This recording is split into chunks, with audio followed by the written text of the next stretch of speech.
They take off at 170 miles an hour. These guys are going to go well over that tonight. Yeah, put it in perspective, slower. So, you know, from a football field a second to what, 99 yards a second? That's still a little fast for me.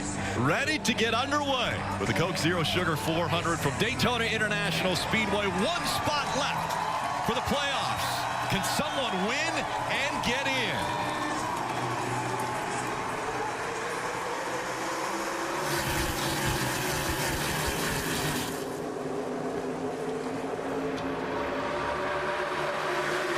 William Byron in the 24 won here a year ago.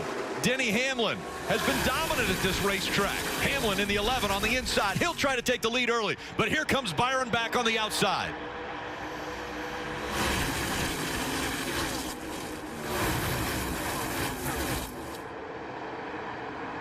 Stacked up 2 by 2. All lines pushing. A great push from the 18 and the 9. William Byron getting shoved out into the lead just momentarily. They separated. Once they got side by side, that side draft actually separated those cars. They were pushing, and that just pulls them apart.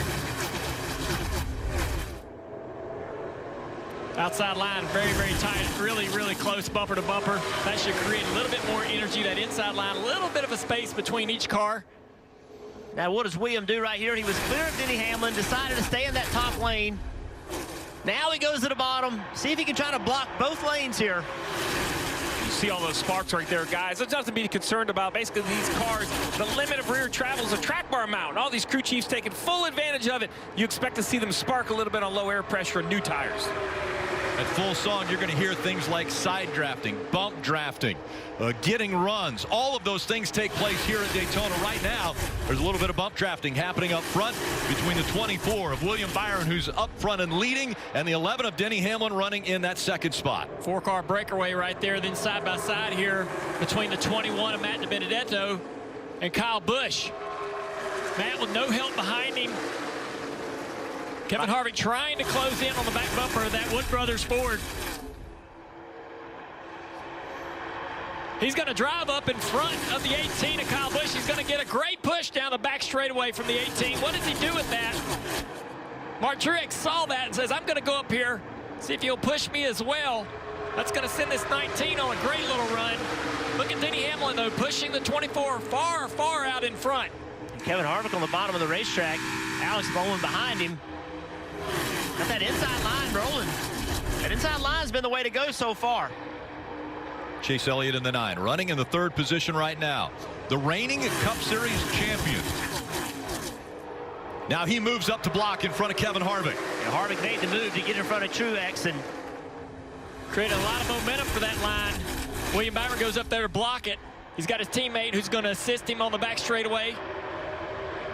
Down on the inside, Alex Bowman's moved in behind this 11 car from Denny Hamlin.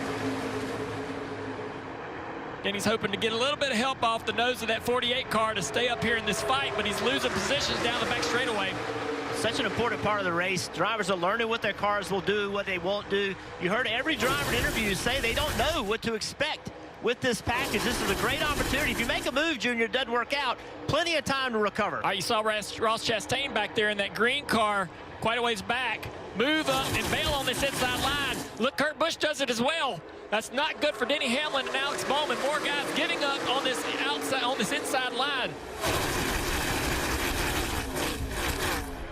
There's a gap right there behind the 1 car. Denny's going into that gap. He saves a little face there. And every car that gets in that outside line makes that inside line that much tougher. You just lose the draft. You do not have as many cars, not as much energy. Where you can make up time is right here in the corners, just a shorter way around the racetrack. Check in with Denny Hamlin, you see right there, under 100 beats per minute, unbelievably calm behind the wheel. You see, you know, it's strange, only 4.0. We're going to continue to check in because his effort's going to continue to go up all night, but it amazes me just how calm they stay at nearly 200 miles an hour.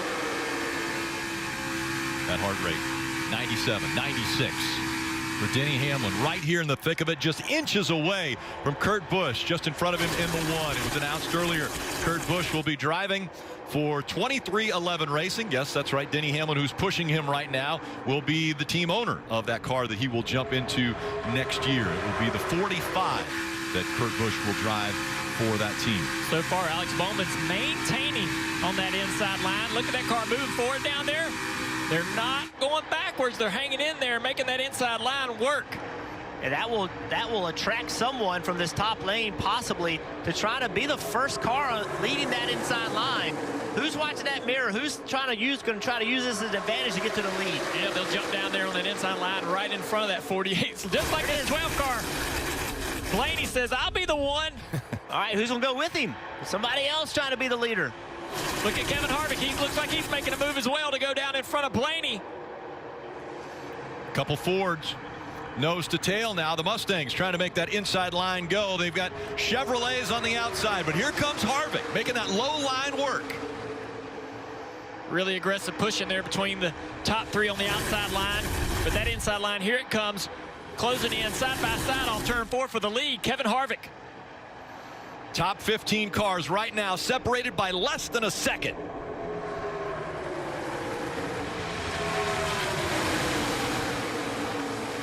That was impressive for that inside line. I thought the entire field was about to bail on it. They stayed committed to it. Denny Hamlin in the middle lane. He's making that work.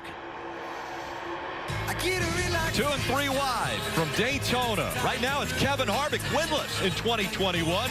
He's up front of the pack, followed by William Byron.